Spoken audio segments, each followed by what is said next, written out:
Conakry, 9 décembre, au sommaire, bientôt les travaux de réalisation du barrage énergétique de Soapiti. Les techniciens chinois expriment leur volonté à exécuter très rapidement ce projet. À Kankan, les travaux de construction de la cité des fonctionnaires avancent à la satisfaction des bénéficiaires.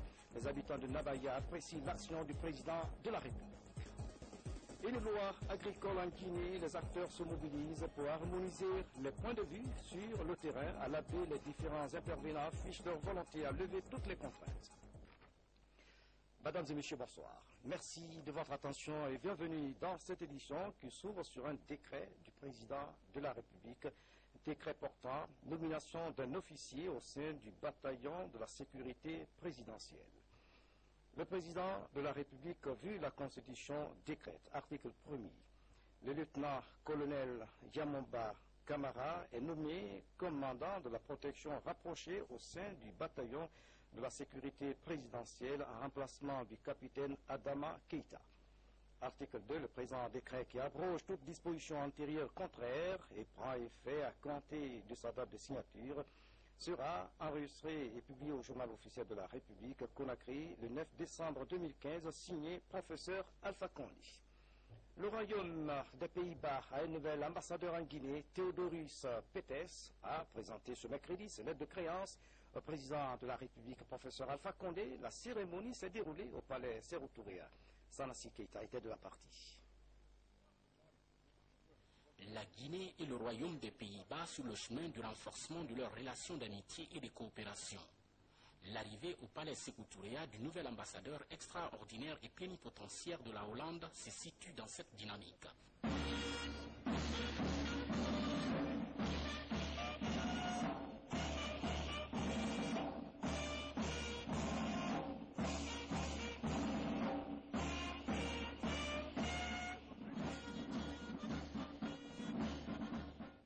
Le nouveau diplomate des Pays-Bas en Guinée remet ainsi ses lettres de créance au chef de l'État, ainsi que celles qui rappellent son prédécesseur. Excellence, Monsieur le Président de la République, j'ai l'honneur de vous présenter les lettres de créance par lesquelles Sa Majesté Willem-Alexander, le roi des Pays-Bas, m'a crédité auprès de Votre Excellence en qualité d'ambassadeur extraordinaire et plénipotentiaire des Pays-Bas, ainsi que celle de rappel de mon prédécesseur.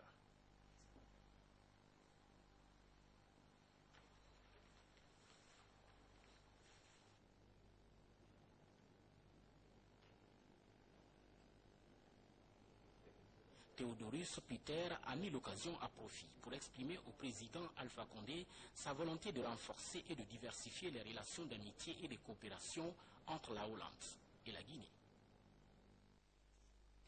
Dans l'actualité encore, les techniciens chinois chargés de la construction du barrage de Soapiti ont été reçus par le chef de l'État, professeur Alpha Condé. Ils étaient venus exprimer leur engagement à réaliser très rapidement ce barrage hydroénergétique qui a une capacité de 500 MW. Sanassi Keïta fait le point. Après son entretien récent avec le président chinois Xi Jinping à Johannesburg, pendant le sommet Chine-Afrique pour un renforcement de l'axe Conakry-Pékin, le président de la République reçoit en audience les responsables du groupe CWE et Trois-Gorges, chargés de la réalisation du barrage hydroélectrique de Soapiti. Aujourd'hui, on a discuté le plus important avec le président, c'est pour le démarrage de Soapiti. Pour le projet de Soapiti, on pourra dire qu'on a déjà travaillé 3 ans sur ce projet. Jusqu'à aujourd'hui, c'est un moment que les études techniques et aussi le programme financier, tout est déjà prêt, qui nous permet qu'on puisse aller devant. Le démarrage des travaux pour la réalisation dans les plus brefs délais du barrage hydroélectrique de Soapiti revêt une importance capitale pour le président de la République, professeur Alpha Condé. Soapiti, c'est très important pour la Guinée. Vous savez que les barrages sur le fleuve Conakry sont des barrages en cascade. Pour que les barrages Caleta et Garafili puissent donner leur plein rendement en période d'étiage, ils ont besoin de Soapiti, que Soapiti leur donne l'eau. Donc c'est pourquoi il est très important pour nous pour démarrer Soapiti, parce que même avant que Soapiti ne commence à produire le courant, il permettra déjà à Kaleta de produire ses 240 MW et à Garafi 710 MW, ce qui fait que nous passerons donc de centrales thermiques qui nous coûtent très cher. Avec le lancement imminent des activités de cette infrastructure énergétique, Professeur Alpha Condé veut ainsi tourner définitivement la page de l'obscurité en Guinée. L'atelier national de validation des recommandations des États généraux de la pêche se tient depuis ce matin à Conakry. C'est le président de la République qui a ouvert les travaux. Objectif à impulser une nouvelle dynamique au secteur de la pêche et de l'aquaculture. Sanassi Keita nous fait le point. Nombreux sont les professionnels de la pêche et de l'aquaculture, ainsi que les partenaires techniques et financiers, qui ont répondu présents à cet atelier national de validation des recommandations des États généraux du secteur de la pêche et de l'aquaculture.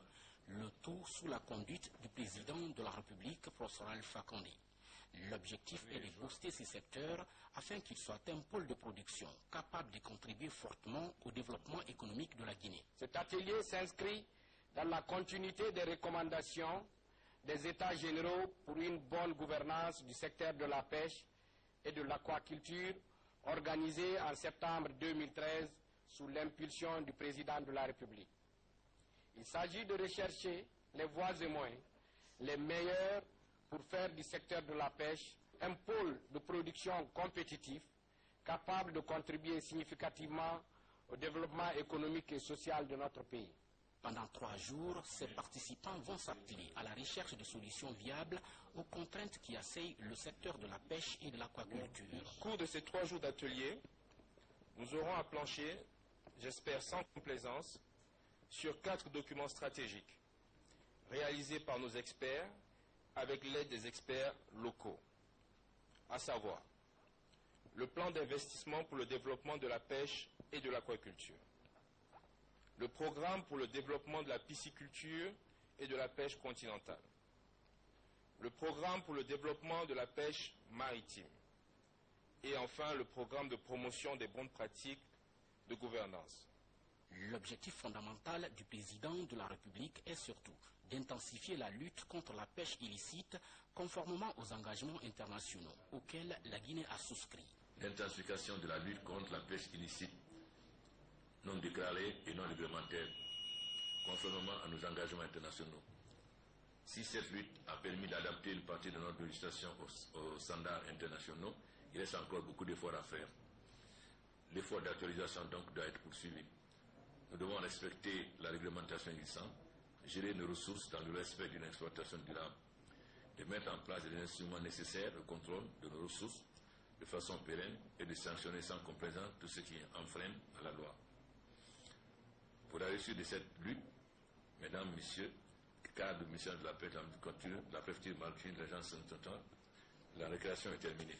Entre autres volets évoqués également par le chef de l'État, on note la pêche artisanale et industrielle, ainsi que l'accompagnement du secteur privé. À ce niveau, Professeur Alpha Condé compte mettre en place tous les moyens nécessaires pour davantage développer la pêche artisanale et industrielle.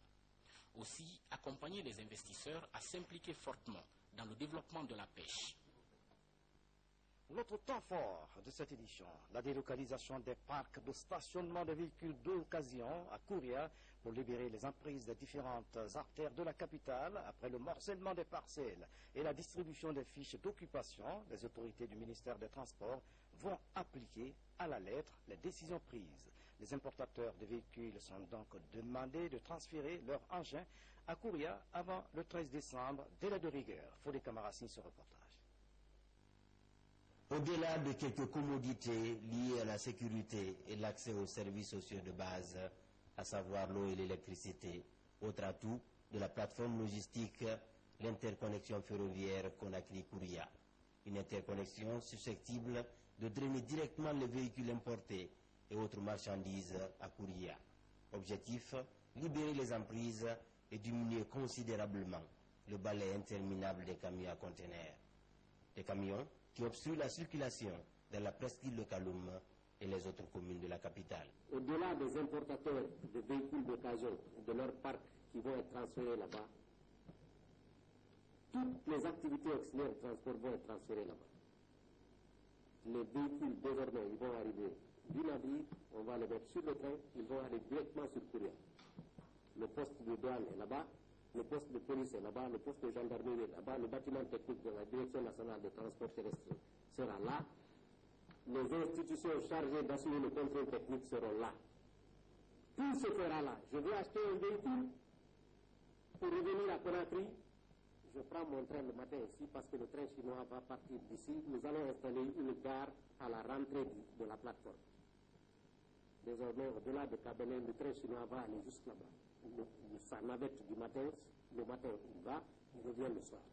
Donc ceux qui vont acheter des véhicules ou ceux qui sont employés ou propriétaires de véhicules importés qui n'ont pas de moyens, ils pourront utiliser le train pour y aller et revenir.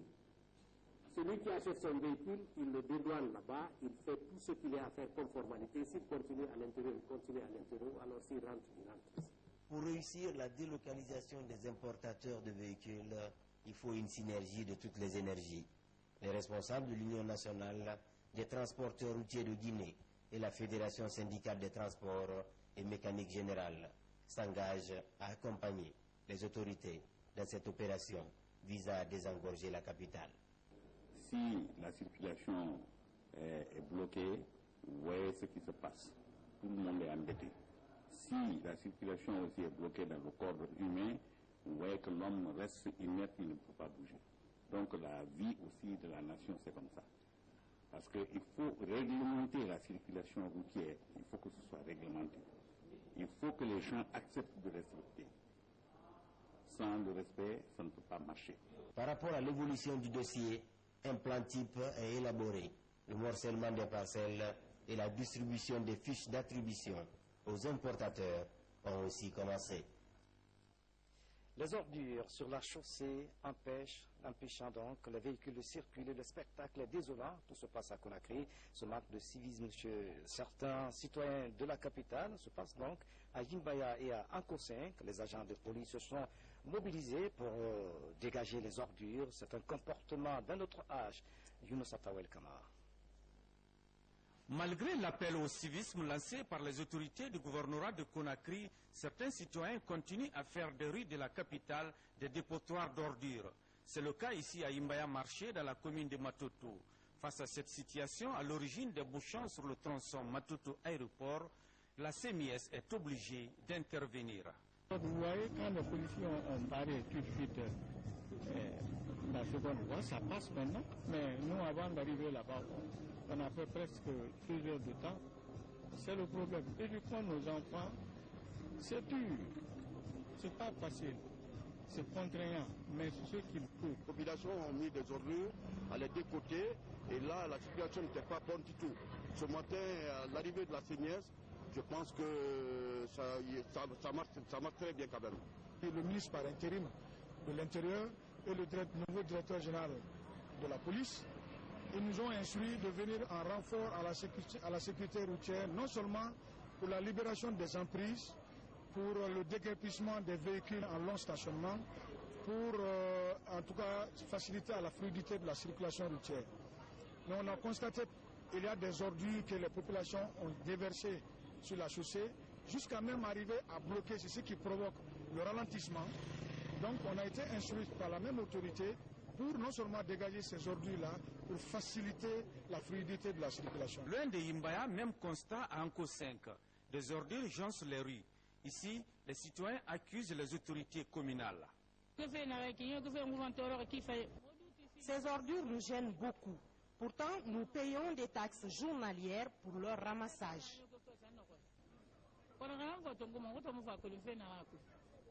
Engagée à accompagner le gouvernorat dans sa vaste campagne d'assainissement, la CMIS, en plus de sa mission régalienne de sécurisation des populations, participe à la propreté de la ville de Conakry. Sur la question, il est donc strictement interdit de déposer les poubelles et autres ordures ménagères sur les artères de la capitale. Nous recevons donc en direct dans cette édition le gouverneur de la ville de Conakry pour un important communiqué à cet effet. Monsieur le gouverneur, bonsoir. Bonsoir, monsieur. Oui. À propos de votre important communiqué sur des personnes qui continuent à déposer des ordures sur la chaussée à Conakry. Citoyennes et citoyens de Conakry, c'est avec regret que nous constatons depuis quelque temps que certains citoyens de la ville de Conakry s'évertuent par des comportements incivils et haineux à jeter les tas d'ordures sur les routes, dans les caniveaux, sur les places publiques et les principaux carrefours.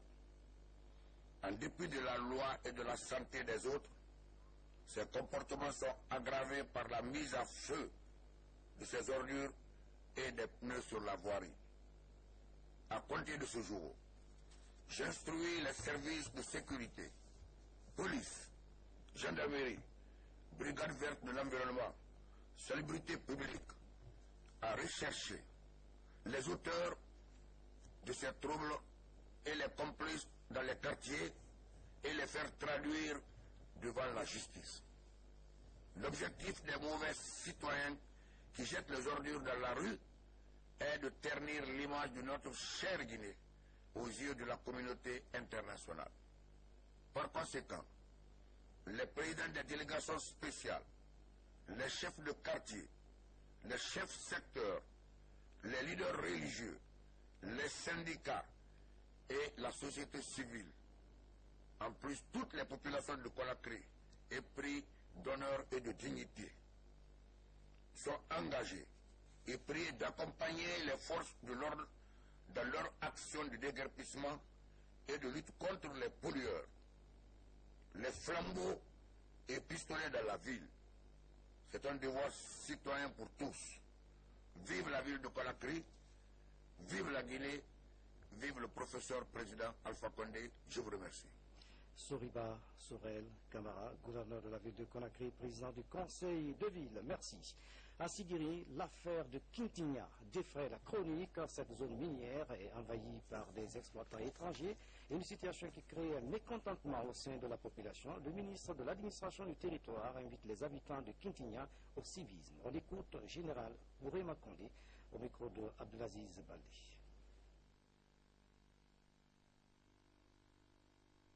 Que je lance, non pas seulement aux populations de Kintinia, mais dans toute la zone de Sigiri. Le même exemple est en train de fourmiller à Doko un peu partout, dans Mandiana aussi également. Eh bien, l'appel, je crois qu'il va être entendu par les uns et les autres.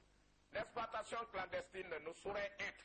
Il faut une exploitation organisée, rationnelle, par l'État, où l'État trouve son compte et où l'exploitant traditionnel, artisanal, trouve également son compte. Mais vous venez, vous vous offrez une concession minière. Vous y amenez tous les instruments, tous les équipements d'une exploitation semi-artisanale moderne. Je dirais même désormais une exploitation industrielle. Parce que quand les gens vous viennent sur un terrain avec des laveries, avec des bulldozers, avec des pelles chargeuses, que sais-je encore? Mais ce n'est plus des artisans, ce n'est plus de leur paillage. C'est une exploitation industrielle dans le dos de l'État. Face à cette situation, l'appel que nous lançons ne peut être que l'appel au civisme. Vous suivrez l'intégralité après cette édition d'information. La formation des prestataires de santé, 125 éducateurs se familiarisent avec les techniques de lutte et de prévention des violences basées sur le genre. Une session se tient à cet effet grâce à l'appui d'une ONG de la place. Le reportage de ça à Marathon.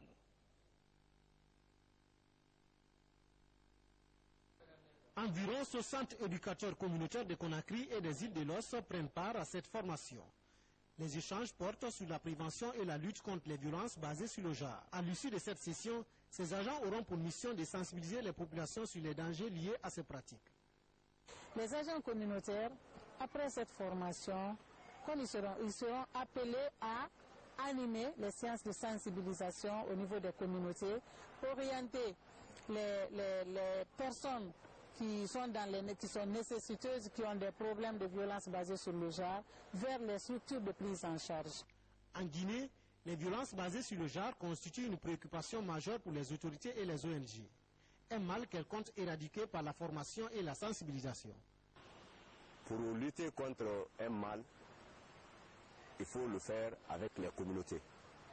Et puisque ce sont les éducateurs communautaires qu'on forme au cours de cette session, moi, je dirais que mon appréciation est très positive.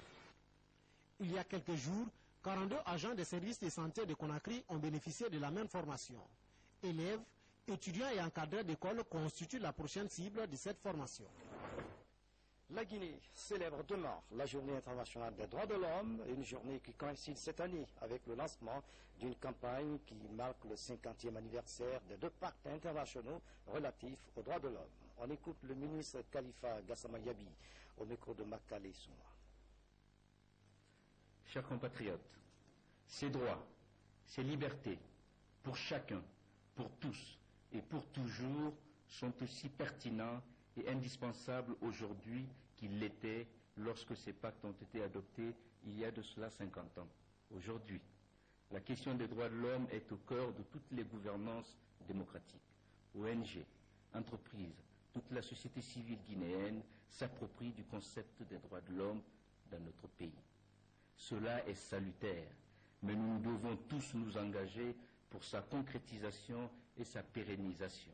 Cet engouement ne doit pas nous éloigner des grands défis, la lutte contre l'impunité, l'amélioration continuelle et ferme des conditions d'arrestation et de détention de nos concitoyens, l'abandon des discours et des comportements de violence et de haine, le bannissement total des violences faites aux couches sociales et sexuelles vulnérables et fragiles, notamment les femmes, les enfants et les pauvres, sans oublier la problématique des droits de l'homme dans les zones minières, dans nos campagnes, dans nos villages et dans nos familles.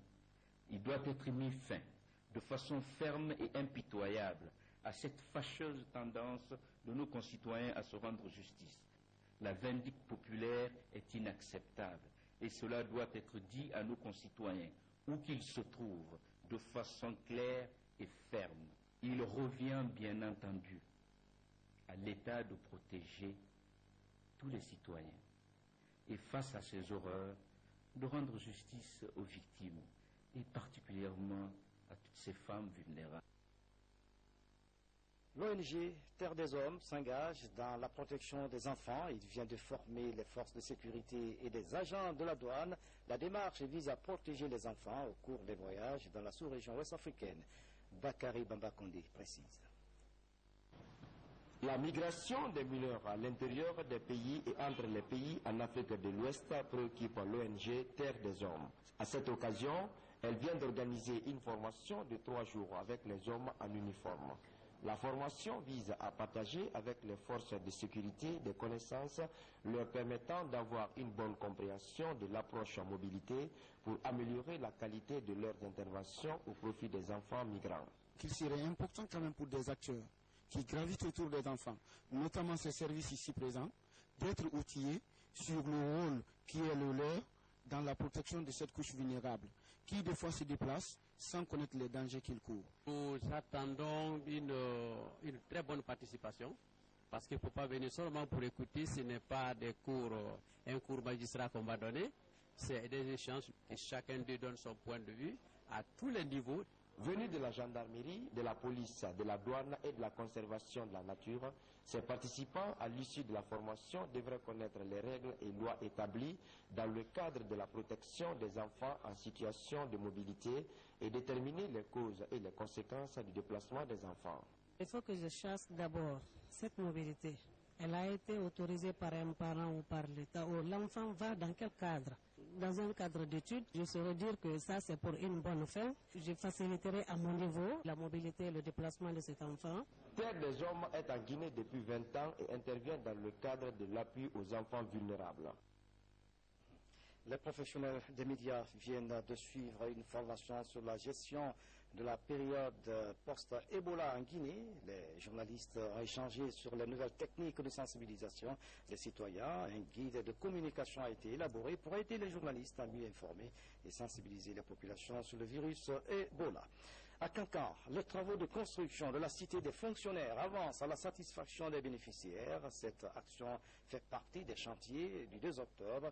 Les populations de Nabaya témoignent de leur satisfaction à l'endroit du chef de l'État, l'initiateur de ces œuvres. Le point avec Foudenia Gassola et Maro Fouba. Composée de 3 grands bâtiments, cette cité en construction va servir de logement aux fonctionnaires de la ville de Kankan. Implanté sur 1 hectare, l'ouvrage s'inscrit dans les lots des infrastructures de la fête tournante de l'indépendance. 4 mois seulement après le lancement des travaux, le constat du terrain comble les attentes. On est fiers d'être Guinéens aujourd'hui. Il faut se dire la vérité, la construction des cités des fonctionnaires, ça dépasse le commentaire. Car un fonctionnaire aujourd'hui, nourrir une famille dans ton salaire, faire face à autre chose, c'est un problème. Je suis très réconforté pour la construction de la cité des fonctionnaires. Ça, c'est vraiment, il faut encourager le gouvernement. C'est bien fait parce que désormais, même si on n'est pas natif d'ici, dès qu'on vient, on peut trouver un logement. Exécutée par une entreprise locale, la construction de l'infrastructure mobilise plus de 200 ouvriers. Ici, des contrôleurs engagés par l'État supervisent les travaux au quotidien. J'avoue que techniquement, puisque nous sommes là pour représenter, n'est-ce pas, le maître d'ouvrage sur le plan technique, pour vérifier réellement la qualité des ouvrages, la qualité des matériaux entrant, n'est-ce pas, dans la construction, depuis le lancement jusqu'à aujourd'hui, force est de reconnaître que c'est l'un des chantiers quand même phare de la deuxième tranche. La superficie est trop grande par rapport aux 3 bâtiments. Donc ce que nous souhaitons, c'est un avenant d'au moins deux autres bâtiments, plus une infirmerie, un terrain de handball ou bien de basketball pour la cité. Financé par le budget national de développement, cet ouvrage contente de rassurer déjà les autorités quant à la réussite des festivités du 2 octobre prochain dans la région de Kankan. Et puis les femmes de Kissidougou ont désormais leur MIFA. Cette mutuelle financière des femmes africaines permettra de lutter contre la pauvreté tout en améliorant les conditions de vie des femmes. Ansman Toumani Kamara le fait le point. La maison des jeunes de Kissi-Faramaya a accueilli ces femmes venues de la commune urbaine et des collectivités rurales. L'essentiel a apporté au cours de cette assemblée générale sur la mise en place des organes de gestion de la mutuelle financière des femmes africaines MIFA. L'élection des membres du conseil d'administration a tout d'abord été précédée de la lecture de l'amendement et de la validation des statuts et du règlement intérieur de cette structure de microfinance naissante. Les femmes de Kissidougou rassurent Kabas au respect de toutes les dispositions qui sont ainsi prises pour la réussite et la pérennité de l'œuvre afin de coûter à jamais la pauvreté de nos ménages. Structurer et canaliser le potentiel économique des femmes, c'est l'objectif de l'installation des MIFA à travers le pays par le gouvernement appuyé par ses partenaires. Je profite de l'occasion pour vous dire que, au-delà de toute attente, je vous dis déjà que vous aurez une MIFA VIP. Nous allons mettre tout ce qu'il faut pour que la pauvreté puisse être un triste souvenir à Kissidougou. Vous pouvez compter sur African First Bank pour votre épanouissement. L'Assemblée générale de la mutuelle financière des femmes africaines, MIFA de Kissidougou, a connu une forte implication des autorités locales. Des scénettes dans les langues du terroir ont aussi édifié le public sur le rôle, le fonctionnement et les avantages de la MIFA, dont la construction des locaux démarre bientôt. Dans l'actualité encore, les acteurs du monde rural sont en conclave à l'abbaye. Ils tentent d'harmoniser leur point de vue sur le document national de la politique agricole. Les différents experts affichent leur volonté à lever toutes les contraintes liées à l'élaboration du document final sur la loi agricole. Falilou Diallo. La dérégulation des marchés, l'introduction de l'agriculture dans les négociations commerciales ont affecté la compétitivité de l'agriculture en Guinée. C'est ainsi que dans le cadre de la finalisation de la loi d'orientation agricole, les discussions sont organisées dans les régions avant d'être validées. Nous allons aller à un atelier national de validation et après quoi nous allons corriger le document en fonction des observations qui auront été formulées pour le présenter au gouvernement. Le gouvernement va l'approuver. Après cela, nous irons à l'Assemblée nationale de la validation. Au total, 83 acteurs du monde rural de la Moyenne-Guinée passent au crible ce document. Un document qui encadre et intègre les priorités de développement du gouvernement en matière de développement agricole. Les producteurs que nous appuyons et à travers les organisations paysannes laitières vont trouver facilement des investissements même après le projet. Ils auront la possibilité de s'investir et de réaliser leurs actions de façon durable. Ils vont s'orienter pour la production des filières.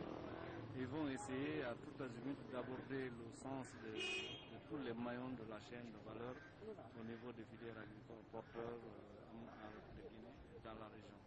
Une fois finalisée, cette loi d'orientation agricole pourrait servir de bréviaire aux différentes parties prenantes à la transformation du secteur. Une bouffée d'oxygène pour gagner le pari de l'autosuffisance alimentaire en Guinée. Et puis en plus bref, le cardinal Robert Sarah a foulé ce soir le sol guinéen après 2 ans d'absence dans son pays. Il a été reçu à l'aéroport international de Conakry-Bessia par les fidèles chrétiens, les membres du gouvernement, les religieux, et le cardinal Robert Sarah vient pour la dédicace de son livre intitulé « Dieu ou rien ». On l'écoute.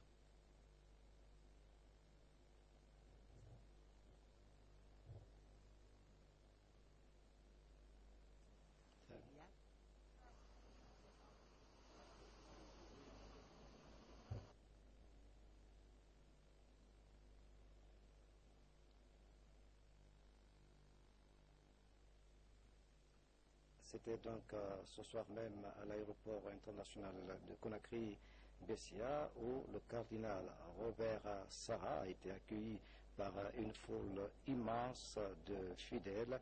Et puis les membres du gouvernement également étaient de la partie. Le cardinal Robert Sarah, on l'écoute. La Guinée, même si je suis à Rome, reste mon pays, mon cher pays. Et donc, je viens surtout passer les fêtes de Noël avec la famille, avec les chrétiens de Guinée. Et je suis heureux de saluer chaque Guinéen, chaque Guinéenne. Et je demande au Seigneur surtout de bénir notre pays, de bénir nos familles, et de maintenir la Guinée dans la paix, l'unité. Mon plus grand souhait, c'est vraiment que Dieu soit notre protecteur, celui qui nous donne l'unité et qui inspire également nos responsables pour que ce pays puisse connaître aussi, comme les autres pays, un développement économique et social équilibré. Je vous salue tous et grand merci d'être venus m'accueillir. A précisé que la dédicace de son livre est prévue le samedi 12 décembre à 16h au Palais du Peuple à Conakry, Dieu ou rien. Les 2 soldats guinéens de la MINUSMA tombés sur le champ de bataille à Kidal ont regagné leur dernière demeure ce mercredi. Vive émotion, autorités civiles, corps diplomatiques, parents, amis et collaborateurs les ont rendu un dernier hommage. Le film de la cérémonie avec le commandant Mohamed Kassé, correspondant de la presse militaire. 48 heures après l'arrivée des dépouilles mortelles du lieutenant-colonel Marouane Diallo et de l'adjudant-chef Jacob Loua, tous deux décédés dans l'attaque perpétrée contre le contingent guinéen à Kidal, au nord Mali, les honneurs militaires leur sont rendus ici au bataillon du quartier général. Malgré la douleur qui nous assaille, je dis ici haut et fort que l'engagement de nos forces armées au sein de la MINUSMA pour la stabilisation au Mali ne sera pas remise en cause par des bandes de terroristes. Nous ne céderons pas à la peur, à la panique et au découragement. Cette lâche attaque contre une force onusienne, multinationale et clairement identifiée, qui inscrit la Guinée au rang des nations qui ont versé leur sang pour la paix, ne peut que renforcer notre volonté nationale à lutter contre la barbarie et l'obscurantisme. Les forces de défense et de sécurité guinéennes restent plus que jamais mobilisées et vigilantes afin d'assurer la protection des populations et de leurs biens. Nombreux sont les pays amis qui ont exprimé leur solidarité à la Guinée. Ces 2 vaillants soldats sont morts pour la défense des intérêts et des valeurs de la République du Mali. Nous leur serons infiniment reconnaissants. Je tiens à vous témoigner, au nom du ministère français de la Défense et en mon nom personnel, toute ma solidarité et à vous transmettre mes plus sincères condoléances. Je voudrais également rendre hommage à votre pays, qui, au sein de la MINUSMA, lutte contre la barbarie terroriste qui menace la paix et la stabilité du Mali. La médaille de la MINUSMA, la croix de la valeur militaire de la République du Mali et les médailles militaires or et argent de l'Ordre national du mérite de la Guinée ont été décernés à titre posthume au lieutenant-colonel Marouane Diallo et à l'adjudant-chef Jacob Loa. Tous deux reposent désormais au cimetière de Cameroun. Et puis ce communiqué, avant de refermer cette édition, le ministre d'État en charge des postes et télécommunications informe les aimables clients de l'Office de la Poste guinéenne, OPG, qui constate avec regret que beaucoup de factures de location des boîtes postales restent toujours impayées au niveau des guichets de la Poste. À cet effet, il porte à la connaissance des abonnés en retard de paiement que les lettres de rappel et les factures y afférentes sont disponibles dans leur boîte postale et sont priés de tout mettre en œuvre pour régulariser la situation de leurs abonnements avant le 30 décembre 2015. Passé ce délai, la Direction générale de l'OGP se verra dans l'obligation de procéder à la suspension des contrats d'abonnement non régularisés et éventuellement à la résiliation des 10 contrats. Signé le ministre d'État Oye Guilavogui. C'est la fin de cette édition. À tous, merci de nous avoir suivis. Excellente soirée, où que vous soyez dans le monde. À demain.